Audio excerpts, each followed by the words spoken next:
Genesis chapter 2. Verse 1. Thus the heavens and the earth were finished, and all the host of them.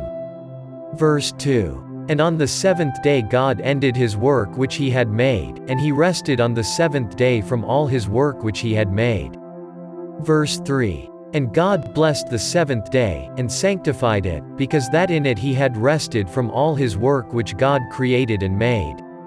Verse 4. These are the generations of the heavens and of the earth when they were created, in the day that the Lord God made the earth and the heavens. Verse 5.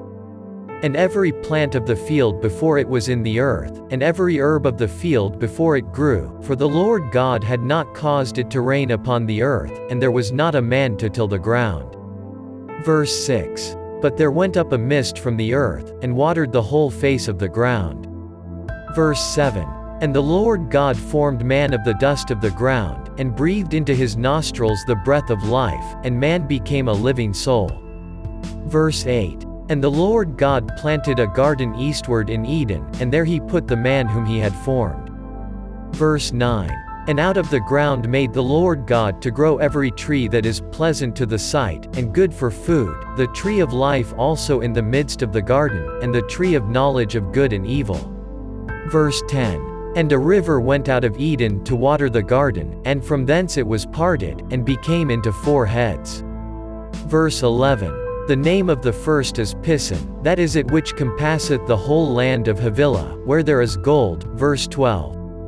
And the gold of that land is good, there is bdellium and the onyx stone. Verse 13. And the name of the second river is Gihon, the same as it that compasseth the whole land of Ethiopia. Verse 14. And the name of the third river is Hiddekel, that is it which goeth toward the east of Assyria. And the fourth river is Euphrates. Verse 15. And the Lord God took the man, and put him into the garden of Eden to dress it and to keep it. Verse 16. And the Lord God commanded the man, saying, Of every tree of the garden thou mayest freely eat. Verse 17. But of the tree of the knowledge of good and evil, thou shalt not eat of it, for in the day that thou eatest thereof thou shalt surely die. Verse 18. And the Lord God said, It is not good that the man should be alone, I will make him an helpmeet for him. Verse 19. And out of the ground the Lord God formed every beast of the field, and every fowl of the air, and brought them unto Adam to see what he would call them, and whatsoever Adam called every living creature, that was the name thereof. Verse 20. And Adam gave names to all cattle, and to the fowl of the air, and to every beast of the field, but for Adam there was not found an helpmeet for him.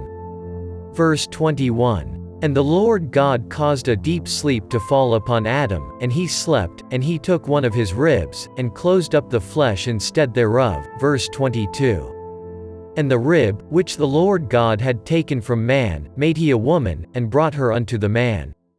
Verse 23. And Adam said, This is now bone of my bones, and flesh of my flesh, she shall be called woman, because she was taken out of man.